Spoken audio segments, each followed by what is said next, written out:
Shalom saudaraku, kembali lagi berjumpa di Life Study, sebab orang yang berhenti belajar, berhenti bertumbuh. Mari kita bersatu di dalam doa. Bapa yang baik, kami bersyukur untuk kasih setia Tuhan dalam hidup kami. Bicara kepada kami ya Tuhan pada kesempatan ini.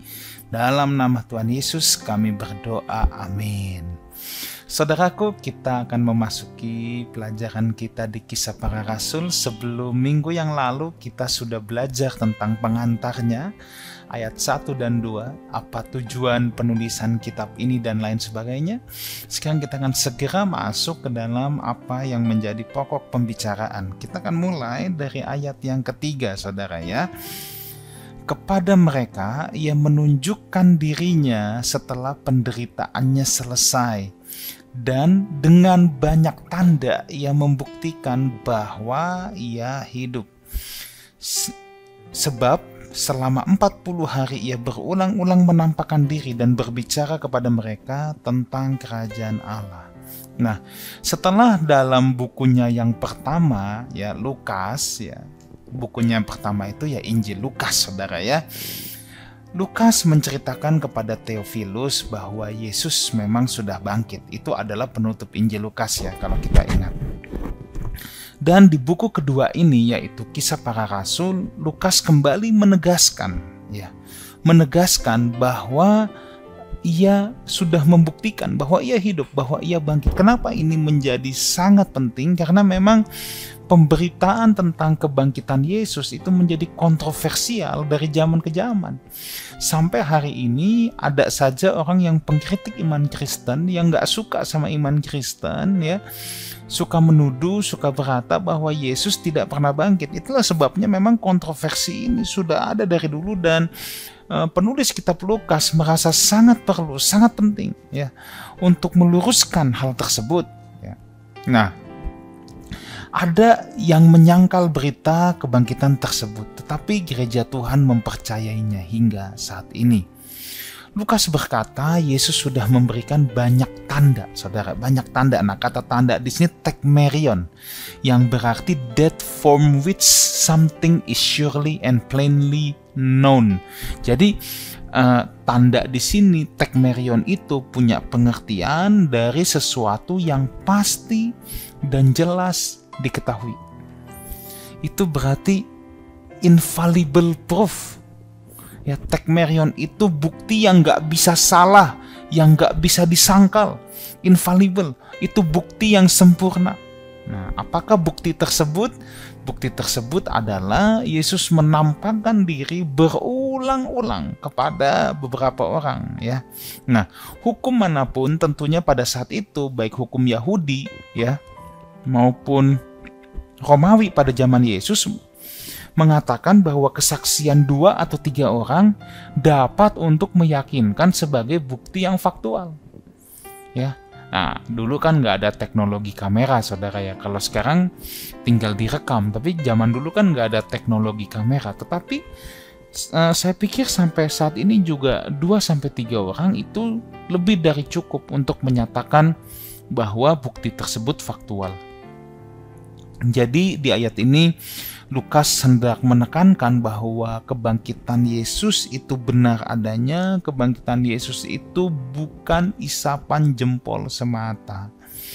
Banyak orang yang bukan saksi mata itu menyangkal kebangkitan Kristus. Tetapi banyak saksi mata yang melihat langsung membuktikan bahwa ia hidup. Pertanyaan untuk saudara dan saya adalah, yang mana yang kita mau percaya? Yang saksi mata atau bukan saksi mata?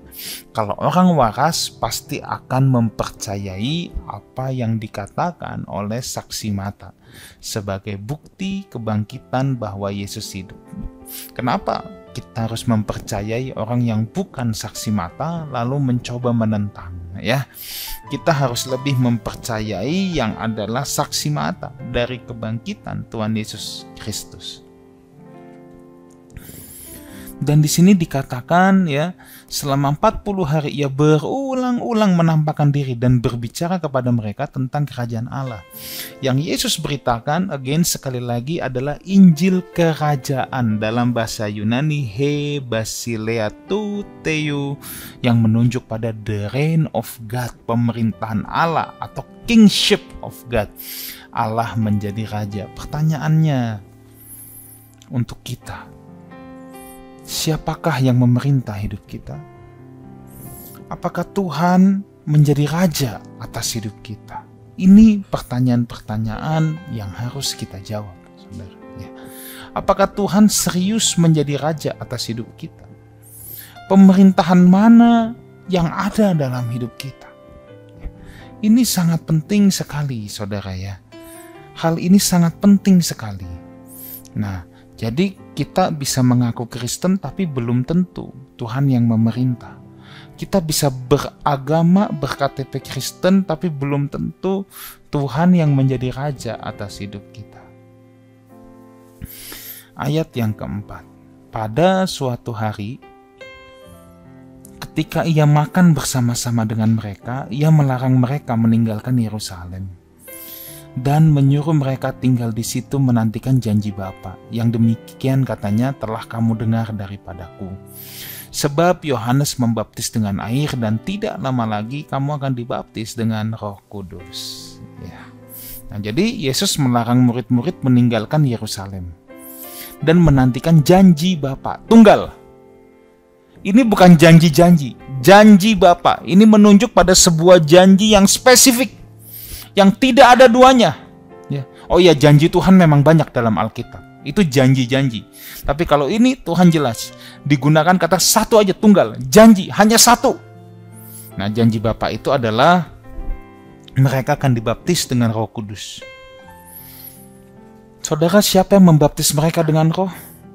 Tentunya Yesuslah yang membaptis mereka dengan Roh. Jadi memang salah satu tujuan Yesus dibangkitkan adalah untuk membaptis murid-murid dengan Roh. Ya. Itu adalah tujuan kenapa Yesus dibangkitkan. Itu sangat penting. Ya. Itu salah satu tujuan maksud saya. Ayat ke-6 dan ke-7. Maka bertanyalah mereka yang berkumpul di situ, Tuhan, maukah engkau pada masa ini memulihkan kerajaan bagi Israel? Jawabnya, engkau tidak perlu mengetahui masa dan waktu yang ditetapkan Bapa sendiri menurut kuasanya. Saudara, saya kalau ngelihat ayat ini miris, saudara. Ya. Saya seringkali dalam imajinasi saya, ketika saya membaca ayat ini, mungkin Yesus ada kedongkolannya. Mungkin ya, mungkin. Ya, ini kan dalam imajinasi saya. Kenapa? Sebab pertanyaan ini menunjukkan bahwa mereka masih nggak paham, saudara. Yesus memberitakan kerajaan Allah, yes. Tapi kan kerajaannya bukan yang dari dunia ini. Kerajaannya itu kan bukan versi mereka. Kerajaan fisik, yang punya tentara, punya wilayah, yang mau berperang secara darah dan daging, mengusir pemerintahan Romawi. Kan bukan itu. Tadi kan dikatakan di ayat sebelumnya, Yesus terus berulang-ulang memberitakan tentang kerajaan Allah. Bicara kerajaan Allah, itu kan bicara sistem pemerintahan. Siapa yang memerintah dalam hidup kita. Dan tentang kingship of God. Apakah Yesus menjadi rajanya? Tapi bukan konsep duniawinya mereka. Jadi saya melihat di sini bahwa Yesus ada gregetannya juga. Masih nggak paham, masih nggak mudeng. Tuhan, maukah engkau pada masa ini memulihkan kerajaan bagi Israel? Lihat betapa duniawinya konsep mereka. Ini kalau saya bayangkan, mungkin kalau zaman sekarang Tuhan berkata, maksud lo? Tuhan cuma jawab, engkau tidak perlu mengetahui masa dan waktu yang ditetapkan Bapa sendiri menurut kuasanya. Kalau saya parafrasekan dengan bahasa sehari-hari kan gini kira-kira. Waktu ditanya, Tuhan, maukah engkau pada masa ini juga memulihkan kerajaan bagi Israel? Maka jawab Tuhan gini, bukan urusan lo. Nah, kan kira-kira gitu. Ya, kan engkau tidak perlu mengetahui masa dan waktu. Kan kira-kira sama ya. Bukan urusanmu, bukan urusanmu. Itu urusan Bapa sendiri menurut ketetapan kuasanya. Di sini masih banyak orang percaya yang misconception. Dia pikir ikut Tuhan harus makmur, ikut Tuhan harus punya rumah, punya mobil, dan lain sebagainya. Di sini ada misconception menurut saya. Ya, di sini ada misconception bahwa kalau dikatakan kerajaan Allah menginvasi dunia ini, artinya sistem pemerintahan Allah ditegakkan di atas muka bumi ini. Melalui siapa? Melalui orang percaya. Mungkin saudara bekerja di bidang pendidikan. Ya biarlah di bidang pendidikan itu ada sistem kerajaan Allah di sana. Mungkin saudara di pemerintahan. Berpolitiklah sebagaimana orang Kristen seharusnya berpolitik. Ada sistem pemerintahan Allah yang kita bawa di sana. Dengan attitude kita, dengan karakter kita, dengan sikap kita, saudara. Ya. Ini sangat penting. Kita jangan punya konsep yang duniawi. Seperti murid-murid yang gak paham-paham, saudara. Ya. Ini menarik, saudara. Kenapa? Ya. Sebab tadi dibaca yang kita baca di ayat 3. Selama 40 hari ia berulang-ulang. Nah, itu kata berulang-ulang itu harus digarisbawahi. Dan ini kan bukan hanya setelah dia bangkit. Yesus mengajar murid-muridnya udah dari kapan-kapan tahu, saudara. Dari sebelum dia disalibkan, Yesus sudah mengajar murid-muridnya. Berulang-ulang, tapi masih nggak ngerti, saudara. Makanya, apa yang bisa kita ambil? Jangan bosen sama yang namanya pengulangan. Kita itu kadang-kala memang perlu diulang. Supaya apa? Supaya benar-benar ngelotok, supaya bisa betul-betul menghayati. Ini murid-murid yang sudah bersama Yesus setiap hari, disampaikan berulang-ulang, bisa loh gagal paham. Apalagi saudara dan saya. Kita pun sangat bisa, saudara, untuk gagal paham. Ya. Gagal paham, pahamnya gagal. Kenapa bisa begitu sulitnya? Sebab setiap kita itu sudah memiliki bangunan berpikir yang lama. Bangunan berpikir ini kalau mau diganti itu tidak gampang, saudara. Itu sulit. Sangat sulit. Ya. Bangunan berpikir kita, ya, itu untuk diganti kan tidak mudah. Ini bertahun-tahun bersarang. Sama seperti murid-murid dari kecil taunya ya, kalau Mesias tuh begitu, versi orang Yahudi memulihkan kerajaan Israel. Itu sudah menjadi stronghold, menjadi kubu pertahanan dalam pemikiran mereka. Nah sekarang pertanyaannya, apa sih konsep hidup kita yang udah bertahun-tahun melekat, yang tidak bisa diganti lagi atau sulit diganti? Nah itu yang harus dihancurkan. Dengan apa? Dengan firman terus berulang-ulang. Contoh, stronghold atau kubu pertahanan yang bisa ada dalam pikiran kita. Kita merasa harta yang kita miliki saat ini yang milik kita, itu bukan milik Tuhan. Nah, itu tuh bisa contoh jadi kubu pertahanan. Ya, jadi stronghold. Jadi konsep yang berakar dalam. Padahal, kalau menurut kebenaran firman Tuhan, kita semua hanya pengelola. Buktinya apa? Kita nggak bisa genggam erat-erat selamanya. Pada saat saudara dan saya meninggal, kita harus lepaskan semua itu, saudara. Tapi kan untuk mengganti konsep ini dan menghidupinya kan tidak gampang, saudara. Itu sebabnya saya mau encourage saudara. Dari pelajaran ini kita lihat murid-murid yang udah tiap hari aja, itu tidak gampang berubahnya, apalagi kita. Makanya kita harus lebih tekun lagi yuk saudara. Kita harus lebih tekun dalam firman Tuhan, dalam doa. Supaya apa? Kerak-kerak konsep kita, kerak-kerak gaya hidup kita yang lama itu bisa dikorek keluar. Bisa dibersihkan saudara. Ya, bisa dibersihkan. Nah, saudara, Tuhan memang akan datang kembali sebagai Raja yang memerintah secara fisik. Tetapi itu bukan urusan mereka, bukan urusan murid-murid. Oh iya, Tuhan itu memang pasti akan datang kembali memerintah secara fisik. Karena nanti kan bumi yang kita tinggali sekarang ini dihancurkan, nanti ada langit baru dan bumi yang baru. Disitulah Yesus memerintah secara fisik. Tapi tanpa peperangan, saudara.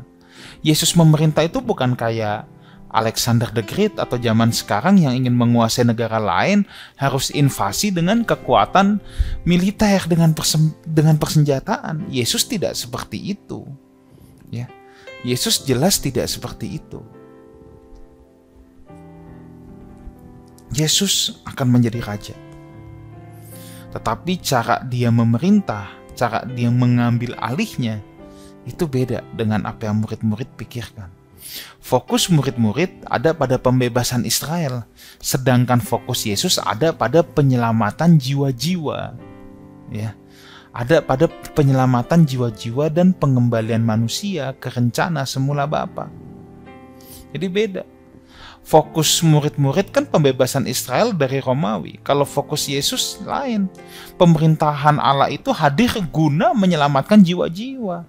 Dan manusia dikembalikan ke rancangan semula Bapa. Makanya pemerintahan Allah dimulai dalam karya Yesus. Pemerintahan Allah itu sudah dimulai sejak karya Yesus di atas kayu salib. Tetapi kegenapannya atau kesempurnaannya atau sepenuhnya digenapi, yaitu ketika dia datang kedua kali. Pemerintahan Yesus secara fisik, Yesus memang akan menjadi raja untuk selama-lamanya di langit yang baru dan bumi yang baru. Dari percakapan ini, saudara, sebenarnya kita juga bisa belajar loh. Manusia selalu ingin tahu masa depan. Makanya banyak orang yang pergi ke tukang ramal, ke paranormal, ke dukun-dukun. Kenapa? Dia mau tahu masa depan, masa yang akan datang. Sama kayak murid-murid, Tuhan, kapan kau mau datang tuh? Maunya tahu masa depan. Tapi Tuhan bilang bukan urusanmu. Kenapa? Tuhan ingin manusia berfokus mengerjakan bagiannya sekarang. Makanya kesusahan hari ini cukuplah untuk sehari. Besok ada kesusahannya sendiri. Ya, kita nggak perlu ke tukang ramal, ke paranormal. Bagian saudara dan saya adalah kerjakan saja yang saat ini. Kerjakan aja yang hari ini. Apapun yang Tuhan percayakan, kerjakan saja saudara ya. Itu poinnya, itu poinnya. Kisah Rasul 1 ayat yang ke-8 sekarang. Tetapi kamu akan menerima kuasa kalau Roh Kudus turun ke atas kamu, dan kamu akan menjadi saksiku di Yerusalem dan di seluruh Yudea dan Samaria dan sampai ke ujung bumi. Setelah Yesus mengatakan tentang kedatangannya kedua kali, itu bisnisnya Bapa, urusannya Bapa. Ya. Ayat ini dikatakan diawali dengan tetapi Allah. Ya. Dalam bahasa Yunani itu Allah, itu kata penghubung, menunjukkan ada keterkaitan dengan ayat sebelumnya. Ayat sebelumnya Tuhan berkata apa? Engkau tidak perlu tahu masa dan waktu yang ditetapkan Bapa sendiri menurut kuasanya. Itu urusan Tuhan, bukan urusan kita. Jangan ikut campur soal kapan datang kembali. Urusan murid-murid adalah ini, tetapi kamu akan menerima kuasa kalau Roh Kudus turun ke atas kamu, dan kamu akan menjadi saksiku di Yerusalem dan di seluruh Yudea dan Samaria dan sampai ke ujung bumi. Itu saudara ya, itu. Kamu akan menjadi saksiku. Jadi tugas murid-murid itu bukan pusingin kapan Tuhan datang. Tugas mereka adalah menjadi saksi. Ini luar biasa saudara ya. Ini luar biasa. Ini kan banyak orang Kristen yang seperti ini juga.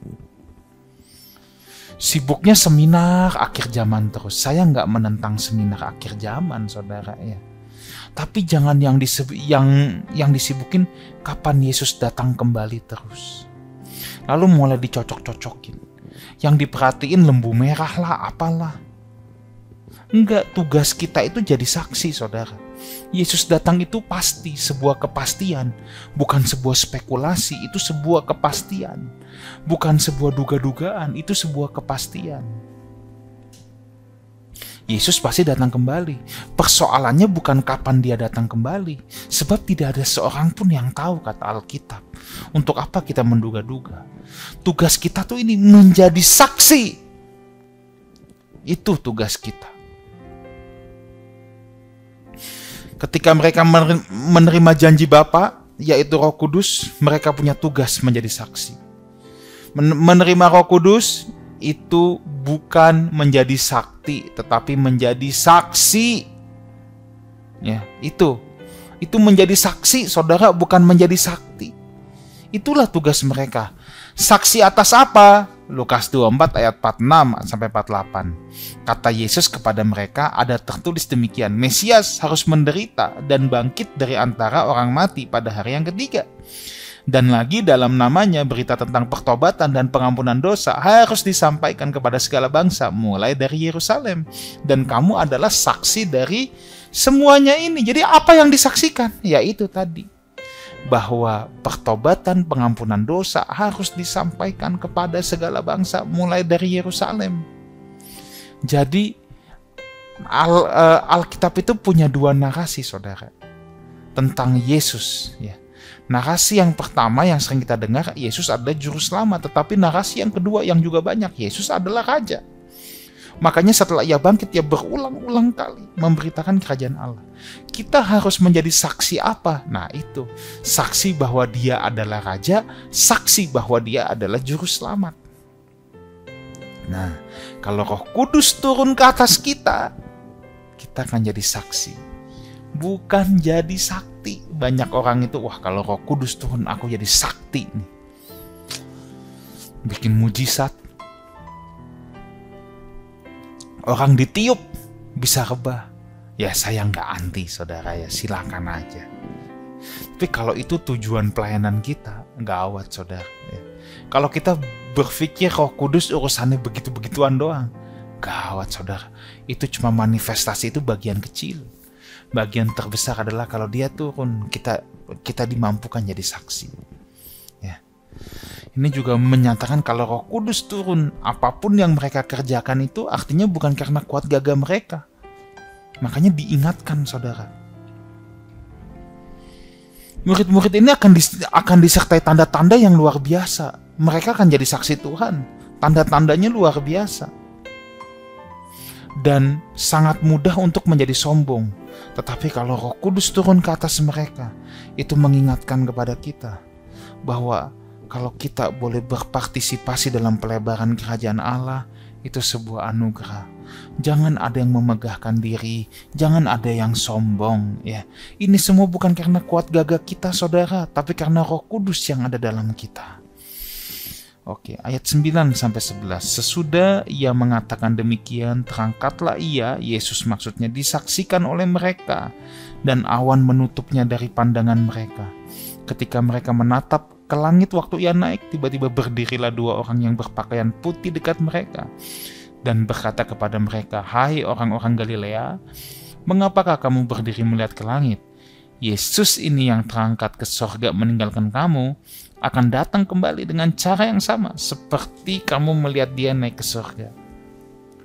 Yesus terangkat ke sorga disaksikan oleh mereka. Yesus akan datang dengan cara yang sama seperti ia naik. Ini dikonfirmasi oleh Wahyu 1 ayat 7 yang berkata, lihatlah, ia datang dengan awan-awan dan setiap mata akan melihat dia. Nah, jadi Yesus datang dengan cara yang sama. Ini ada dua penafsiran, saudara. Yang pertama, bahwa Yesus naik dari Bukit Zaitun, nanti dia akan turun lagi ke Bukit Zaitun. Makanya ya ada orang yang sampai katanya, ini nih benar, ada nih pendeta yang pasang CCTV di Bukit Zaitun 24 jam. Katanya supaya kalau Yesus datang dia tidak ketinggalan, dia bisa ngelihat. Ya. Nah, penafsiran ini saya kurang sepaham, saudara ya. Saya kurang sepaham, mesti taruh CCTV di Bukit Zaitun. Nah, saya lebih memaknainya adalah kalau Yesus dulu naik, terangkat, ditutupi awan-awan, dan tadi Wahyu 1 ayat 7 juga, lihatlah ia datang dengan awan-awan. Jadi nanti Yesus hanya datang sampai di awan-awan, menampakkan dirinya, menjemput kita. Nah, disitulah yang ada namanya nanti pengangkatan atau rapture. Ya. Setiap mata kita akan melihat dia. Jadi saya mungkin tidak mempercayai Yesus akan menapakkan kakinya di Bukit Zaitun, tapi saya mempercayai Yesus akan nongol di awan-awan. Jika kedatangannya pertama sebagai bayi untuk menjadi sama dengan manusia, maka camkan baik ini kedatangannya kembali penuh kemuliaan untuk menghakimi dunia. Dia datang tidak sebagai bayi yang lemah lagi. Dia datang sebagai raja, sebagai hakim yang akan menghakimi dunia ini. Mari kita semua jadi saksi, bukan hanya bahwa ia akan datang untuk menghakimi, tetapi pengampunan dosa juga masih tersedia untuk saudara-saudara kita. Tuhan Yesus menyertai kita semua. Amin. Mari kita berdoa. Meteraikan kebenaran firman-Mu dalam sanubari anak-anak-Mu yang menyaksikan live study ini. Dalam nama Tuhan Yesus kami berdoa. Amin. Saudaraku, sampai jumpa di Ibadah Raya Lifehouse Community, Wang Plaza, Jalan Panjang Kafling 17, Kedoya Utara, Jakarta Barat. Wang Plaza, saudara ketik di Google Maps, keluar nanti. Wang Plaza, lantai 2 paling atas. Jam 10 pagi kita ada serangkaian ibadah, ibadah umum, ibadah pemuda, dan juga ibadah sekolah minggu. Sampai jumpa di live study berikutnya, sebab orang yang berhenti belajar berhenti bertumbuh. Amin.